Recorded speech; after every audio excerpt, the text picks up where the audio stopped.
You know, I love Rhode Island. I enjoyed having businesses in Rhode Island. I certainly enjoy living here, obviously. And I enjoy fighting for those things that I believe are right and just. When we look at a chapter like this where we have tax credits being defined and articulated and created, oftentimes there can be a conflation with the tax credits with funding, and obviously most people know that they don't work that way. Tax credits are basically an accepted level of revenue loss that the state is willing to take, and that's what we do when we issue tax credits. We're saying, okay, we can survive if we don't collect those particular taxes. That brought up something in me that I felt compelled to address with an amendment, Speaker, and with your indulgence, I would like to introduce that amendment. Could you please give the LC number? Thank you. LC 002473/6. Thank you. Whip Chippendale moves LC 002473/6. Seconded by Representative Place, Leader Filippi, Representative Quattrochi, Representative Roberts, Representative Nardone, Representative Fenton Fung. Proceed on your amendment, please. Thank you. Thank you, Speaker. Well, let me actually articulate the amendment. The amendment essentially says that notwithstanding any other provision in law, 50% of the total budgeted amount of tax credits allocated pursuant to this section shall be distributed to Just Rhode a minute, Island. please. Thank you. Thank you. To this section shall be distributed to Rhode Island entities or individuals with a net asset value of less than $3 million and whose primary source of income is derived from business conducted in the state of Rhode Island. What does that mean?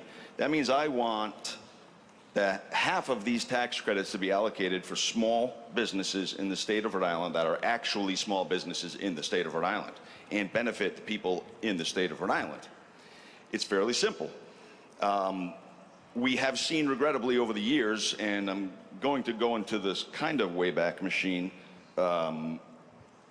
and touch on something that's sort of a scabbed over wound at this point, but 38 Studios, we saw a lot of talk about tax credits when we were in oversight looking into the issue for years. The tax credit game played a huge role. Tax credits were a commodity that were being bought and sold. Side deals were being cut.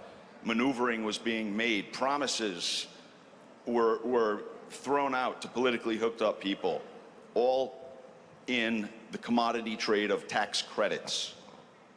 It in that case invited fraud. We saw it, we dealt with it. I fear any sort of a tax credit system allows that to happen. And while this doesn't specifically address what happens when people start to trade in that commodity, it does, I think, make it very clear that I do not want this money going to the politically connected Rhode Island one percenters. I don't want that. I'd like to think the majority of this room doesn't want that as well. I don't want this to go to a corporation that's set up in Rhode Island in paper or will employ most of its people or most of its product or whatever services will leave this state and no benefit will be realized here. I'm being a bit of a protectionist, you might say, and I don't make any apologies for that, because I do believe in this state and our small businesses. Our small businesses have been getting hammered, obviously, by what we're all going through for the past 17 months. This hammering is going to continue. It's going to go on far past any relief of the emergency executive orders. This will go on so much longer. The recovery is going to be so difficult for so many businesses. A lot of it is actually self-inflicted damage we've done to ourselves. What with extra 300 that keep going out to people who want to stay home instead of join the economy. This is going to catch up real quick to our businesses.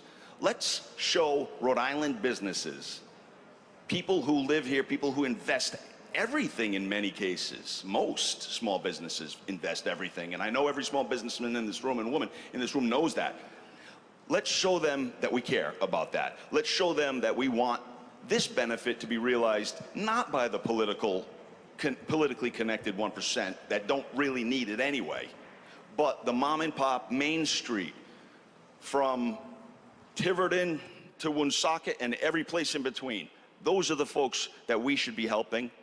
This amendment will help those people with your support. Thank you, Speaker.